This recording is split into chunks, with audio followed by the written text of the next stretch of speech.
भुलक्कड़ बहू, अरे अब इधर आ और बता मेरा मोजा कहाँ रखा है। धोबी को प्रेस करने के लिए यूनिफॉर्म भेजा था या नहीं, या फिर भूल गई। भुलक्कड़ कहीं की, एक भी काम ढंग से नहीं करती और ऊपर से ये बोलने की आदत। तुझे कुछ भी याद क्यों नहीं रहता। ऐसा बोलकर रमेश भी बड़बड़ाते हुए ऑफिस चला गया। ये हर रोज का किस्सा हो गया था राधिका के लिए। सच में वह सब कुछ भूल जाती थी अब। शायद अंदर दबे अवसाद की वजह से वह हर समय अपने में खोई रहती थी, इसलिए कही हुई बातों पर ध्यान नहीं दे पाती थी। और कभी कभी तो काम की अधिकता की वजह से कुछ काम अधूरे ही रह जाते थे। एक अनार और 100 बीमार वाली बात थी।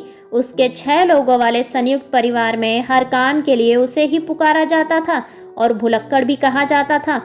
अब इस समस्या से निजात पाने के लिए उसने डायरी लिखना शुरू कर दिया।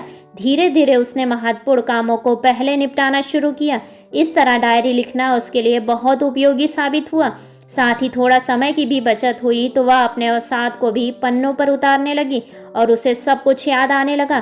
कैसे उसे कम दहेज के लिए प्रताड़ित किया गया था, कैसे उसे गर्भ में लड़की होने की बात पता चलने पर एबॉर्शन के लिए दबाव बनाया गया था। सब कुछ चलचित्र की भांति उसके आंखों के सामने से गुजर रहा था। उसे याद आया कि कैसे उसके विवाह के लिए उसके पिता कर्ज में डूब गए थे। पिता के बारे में याद आते ही उसे अपना कॉलेज भी याद आ गया। तब वह एक मेधावी छात्रा के रूप में जानी जाती थी। उसे अपनी शिक्षा याद आ गई और जो बात उसे बरसों से भूली हुई थी वह याद आ गई कि वह भी एक इंसान है। वह बस किसी की गुलाम नहीं जिसे सिर्फ हुक्म दिया जाता है और इच्छा पूर्ति हेतु इस्तेमाल किया जाता है। अब उसने एक स्कूल में अध्यापिका की नौकरी कर ली। अब उसने अपने पति को बता दिया, अब मैं भुलक्कड़ नहीं हूँ। मुझे आप सबका बर्ताव याद आ गया। मुझे यह भी याद आ गया कि मैं एक पढ़ी लिखी स्त्री हूँ। और सबसे बड़ी बात, आप सब यह ना भूलें कि मैं भी इंसान हूँ, कोई गुलाम या मशीन नहीं। ऐसा बोलकर वह अपने स्कूल के लिए तैयार होने लगी और उसके पति और ससुराल के लोग सोच रहे थे, इससे तो अच्छा ये भुलक्कड़ ही ठीक थी।